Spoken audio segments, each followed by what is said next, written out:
Hello students, Kumar study circle में आप सबका स्वागत है। लेबर इंस्पेक्टर परीक्षा या अधिकारी परीक्षा निरीक्षक श्रम निरीक्षक परीक्षा को आगे बढ़ाते हुए आज हम लोग श्रमिक के मजदूरी संबंधी कानून माने श्रम संबंधी कानून पर चर्चा करेंगे और किस प्रकार क्वेश्चंस आएगा और कैसे आएगा इस पर भी हम लोग गौर करने की कोशिश करेंगे। इससे पहले अगर आप लोग मेरे वीडियो को नहीं देखे हैं तो मेरे प्लेलिस्ट में जाइए, जिसमें श्रम निरीक्षक वाला प्लेलिस्ट दबा के आप अधिकांश वीडियो को देख सकते हैं। तो चलिए देर न करते हुए आगे बढ़ते हैं। तो श्रमिक मजदूरी संबंधी कानून में न्यूनतम मजदूरी एक्ट 1948, कारखाना एक्ट 1948, मातृत्व लाभ एक्ट 1961, महिलाओं के साथ यौन उत्पीड़न रोकथाम निषेध और निवारण एक्ट 2013। भारत में कुछ महत्वपूर्ण श्रम कानून हैं। इन कानूनों में भारत को संगठित और असंगठित क्षेत्रों के श्रमिकों के हितों को सुरक्षित करने के लिए कई प्रावधान है। सवाल है कि इसमें से कैसे क्वेश्चंस उठेंगे। तो मेरे अनुमानतः जैसे अक्सर पूछा जाएगा, न्यूनतम मजदूरी एक्ट कब है 1948, कारखाना एक्ट कब 1948, मातृत्व लाभ एक्ट 1961, ये आपसे ऐसा करके क्वेश्चन पूछा जाएगा। महिलाओं का यौन उत्पीड़न एक्ट 2013, ऐसे कुछ क्वेश्चन पूछे जा सकते हैं। भारत में महत्वपूर्ण श्रम कानून, इन कानून भारत में संगठित और असंगठित क्वेश्चन बन सकता है कि किसमें संगठित और असंगठित। संगठित वह है जो लिमिटेड कंपनी में काम करने वाले होते हैं, जिन कंपनियों का रजिस्ट्रेशन होता है वह संगठित होते हैं। असंगठित लेबर या श्रमिक वे होते हैं जिनका कोई संगठन नहीं होता, जैसे किसी घरों में दिहाड़ी में काम करने वाले लोग, यहाँ पर नाला आला में काम करने वाले लोग, ऐसे लोग होते हैं असंगठित लोग। ये कानून दोनों के लिए बनता है, संगठित और असंगठित के लिए, लेकिन ज्यादा लाभप्रद में रहते हैं संगठित जो श्रमिक होते हैं, उन्हीं को ज्यादा लाभ मिलता है। भारत में श्रम कानून संविधान के समवर्ती सूची में आते। क्वेश्चन बनेगा भारत के श्रम कानून संविधान किस सूची में आते? समवर्ती सूची में। आपको पता है तीन सूची होती है, एक होती है आपका संघ सूची, एक होती है संघ सूची, संघ सूची में एक केंद्र कानून बनाता है, एक होती है राज्य सूची, राज्य सूची में राज्य कानून बनाता है, और एक होती है आपका समवर्ती। और समवर्ती सूची में जो होता है दोनों, मतलब केंद्र और राज्य दोनों कानून बना सकते हैं, लेकिन अगर दोनों का कानून ओवरलैपिंग कर रहा है तो केंद्र का मान्य होगा, ऐसा बोला जाता है। तो आपसे क्वेश्चन बन सकता है कि भारत में श्रम कानून किस सूची में आता है? तो समवर्ती सूची में आता है।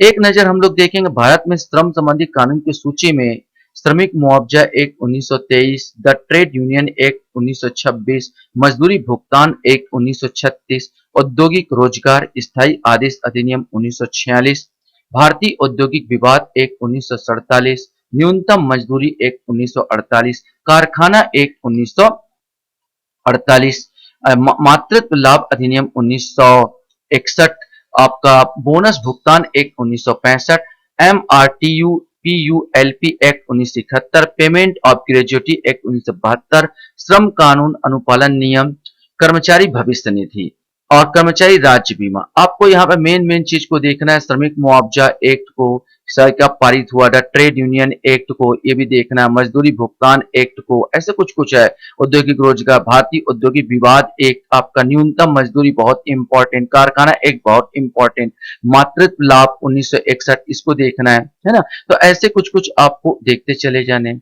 और भी कानून में आएगा जैसे कर्मचारी भविष्य निधि, कर्मचारी राज्य बीमा, सामूहिक सौदेबाजी, असंगठित श्रमिक सामाजिक सुरक्षा एक्ट 2009, इसको भी आपको थोड़ा सा देखना होगा, मैंने क्वेश्चन पूछा जा सकता है। और कार्यस्थल पर महिलाओं के साथ यौन उत्पीड़न रोकथाम निषेध और निवारण एक्ट 2013।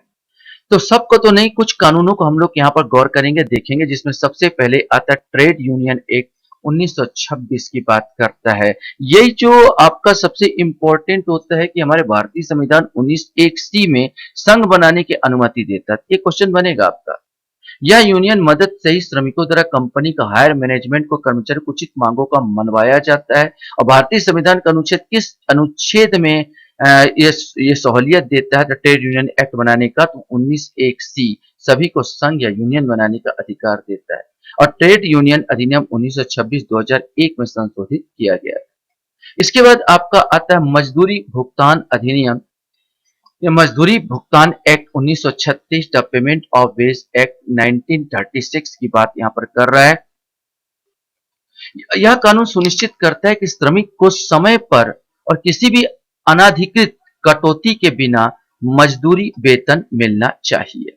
और वेज एक्ट 1936 की धारा 6 में कहा गया है कि मजदूर को कंपनी का भुगतान मुद्रा में ही किया जाना चाहिए, न कि मुद्रा जैसी अन्य चीजें जैसे गाय बकरी ऐसी कोई मुद्रा तुल्य चीजें में। माने इस प्रकार जो आपको जो दिया जाता है, जैसे बहुत सारे होता है कि श्रमिक है और श्रमिक उसने काम किया, घर में उसने काम किया, बोले साल में जाना, गांव में साल में जाना, जब अनाज होगा तो मैं तुमको एक बोरा अनाज दे दूंगा। ये नहीं चलेगा, आपको मुद्रा में ही देना होगा। ये आपको एक कहता मजदूरी भुगतान एक्ट 1936। औद्योगिक विवाद एक्ट 1947 की बात करते हैं। इंडस्ट्रियल डिस्प्यूट्स एक्ट 1947 का इस अधिनियम में स्थायी कर्मचारी को बर्खास्तगी के बारे में प्रावधान है। इसमें यह बताया गया है कि किसी भी कर्मचारी को कैसे नौकरी से निकाला जा सकता है। यह कानून के अनुसार एक कर्मचारी जो 1 वर्ष से अधिक समय से कार्यरत है, उसे केवल तभी नौकरी से निकाला जा सकता है जब उपयुक्त सरकारी कार्यालय संबंधित पदाधिकारी द्वारा अनुमति मांगी गई हो और अनुमति दी गई हो, तभी निकाला जा सकता है। अर्थात इस कानून के अनुसार एक कर्मचारी 1 वर्ष अधिक समय से कार्यरत है, अगर वो 1 साल से अधिक समय से वो कर्मचारी काम कर रहा है और कार्य कर रहा है, तो भाई मेन प्रतिष्ठान से आपको अनुमति लेनी पड़ेगी, कारण बताओ नोटिस जारी करना पड़ेगा। उसे केवल तभी नौकरी से निकाला जाए जब उपयुक्त सरकारी कार्यालय संबंधित प्राधिकारी, माने कोई भी व्यक्ति नहीं हटा सकता, उस कार्यालय का प्राधिकारी द्वारा अनुमति मांगी गई हो, अनुमति दी गई तभी हटाया जाएगा। बर्खास्ती से पहले कर्मचारी को वैध कारण दिए जाने कारण, मैंने कारण बताओ नोटिस जारी किया जाएगा, वैध कारण दिया जाएगा। स्थायी नौकरी वाले कर्मचारी केवल सिद्ध कदाचार अगर भ्रष्टाचार कर रहा है, असमर्थता है या कार्यालय का आदतन अनुपस्थिति के लिए नौकरी से बाहर निकाला जा सकता है। ये औद्योगिक विवाद एक्ट 1947 के यहाँ पर कहा गया। न्यूनतम मजदूरी एक्ट 1948, इसको भी बहुत इंपॉर्टेंट है, हमें देखना है। तो यह कानून विभिन्न आर्थिक क्षेत्रों के श्रमिकों को न्यूनतम वेतन सुनिश्चित करता है। राज्य और केंद्र सरकार को काम और स्थान के अनुसार मजदूरी तय करने की शक्ति प्राप्त है। यह वेतन 143 से 1120 रुपए प्रतिदिन के बीच हो सकता है। माने न्यूनतम 143, अधिकतम 1120, जैसा भी अधिकतम कितना भी हो सकता है, लेकिन न्यूनतम 143 और अधिकतम 1120 कहा गया है यहाँ पर, लेकिन अब बढ़ाया जा सकता है के बीच हो सकता है। भारत में के राज्यों में यह न्यूनतम मजदूरी अलग अलग है। जैसे हम छत्तीसगढ़ की बात के लिए तो मनरेगा योजना के तहत अकुशल कार्यों के लिए प्रतिदिन औसत मजदूरी दर जो है 2023-24 में छत्तीसगढ़ में 221 रुपए कर दिया गया, बढ़ाया गया है और 221 रुपए किया गया। ये इंपॉर्टेंट हो जाएगा। अभी वर्तमान में कितना है तो 221 रुपए मनरेगा का दिया जा रहा है। न्यूनतम मजदूरी एक का पारित हुआ तो 1948 में पारित हुआ। फिर आता है मातृत्व लाभ एक्ट 1961। यह अधिनियम गर्भवती महिला कर्मचारियों के लिए मातृत्व अवकाश प्रदान करता है, यानी काम में अनुपस्थित होने के बावजूद पूरी सैलरी का भुगतान। इस अधिनियम के अनुसार महिला श्रमिक मातृत्व अवकाश के अधिकतम 12 सप्ताह अर्थात 84 दिन की हकदार होगी। ये क्वेश्चन बनेगा कितना सप्ताह, तो 12 सप्ताह या बोला जाए तो 84 दिन की हकदार बनेगी। यह कानून उन सभी संगठित और गैर संगठित सरकारी और प्राइवेट कार्यालयों में लागू होगा जहां 10 से अधिक, एक चीज और कितने कर्मचारी, कम से कम 10 से अधिक कर्मचारी हो। इसलिए यह कानून गर्भावस्था प्रसव के बाद महिला श्रमिकों को नौकरी की रक्षा करता है।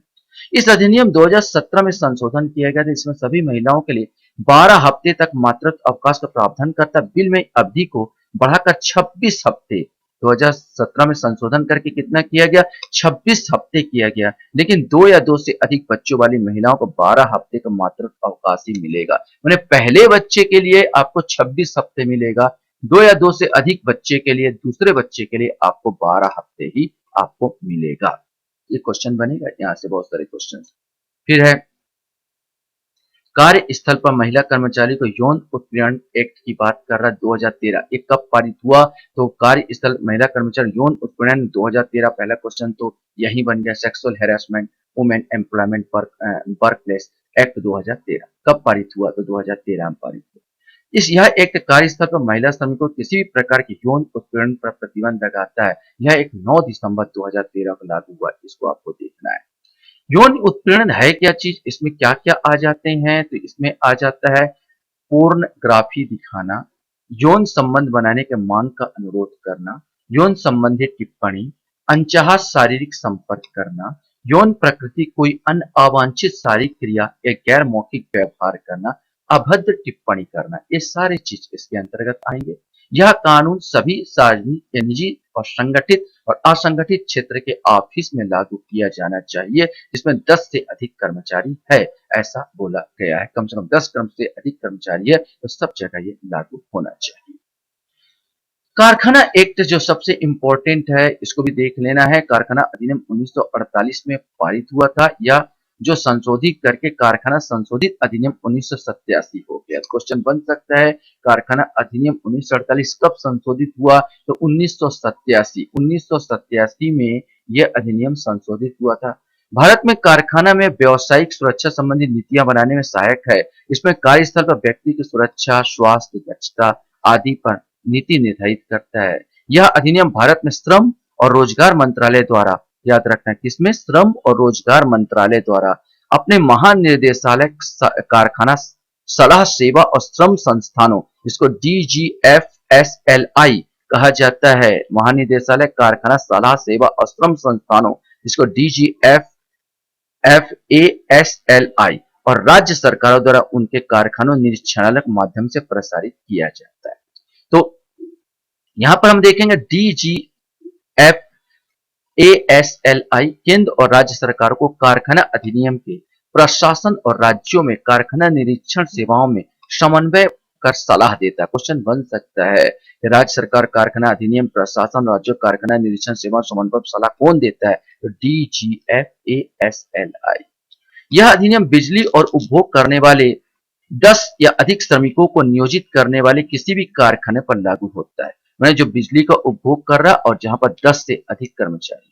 यदि बिजली का उपयोग नहीं हो रहा है तो पूर्ववर्ती 12 महीनों के किसी भी दिन 20 या अधिक श्रमिकों को नियोजित करता है और जिसके किसी भी हिस्से में निर्माण प्रक्रिया चल रही है। मान लो यहाँ पर 2 शर्त थी, पहले तो बिजली का उपयोग हो रहा हो और 10 से अधिक श्रमिक लगा हो तो ये नियम लागू होता है। अब सवाल होता है कि जहां बिजली का उपयोग नहीं हो रहा है और 10 से अधिक लेकिन 20 से कम श्रमिक है तो यह लागू नहीं होगा। लेकिन जहां पर बिजली का उपयोग नहीं हो रहा है और 20 से अधिक कर्मचारी है तो यह लागू हो जाएगा, भले ही शर्त कहां ना हो, बिजली का उपयोग वहां पर ना हो रहा हो और निर्माण कार्य चालू हो रहा हो तो कारखाना एक्ट के अंतर्गत ये आ जाएगा। लेकिन इसमें खदान या संघ में सशस्त्र बलों से संबंधित मोबाइल इकाई, एक रेलवे रेनिंग सेट या एक होटल, रेस्तरा या खाने की जगह में यह शामिल नहीं होगा। खदान में खदान एक्ट लागू होगा। संघ के सशस्त्र बलों से संबंधित कोई भी काम हो रहा तो इसमें लागू नहीं होगा। मोबाइल इकाई, छोटे छोटे एक रेलवे रेनिंग सेट या एक होटल, रेस्तरा, खाने की जगह, इसमें ये सब कारखाना एक्ट जो है ये लागू नहीं होगा। आशा करता हूं ये वीडियो आपको अच्छा लगा होगा। आप लोग मेरे वीडियो को वॉच करते हो इसलिए धन्यवाद। Thank you very much.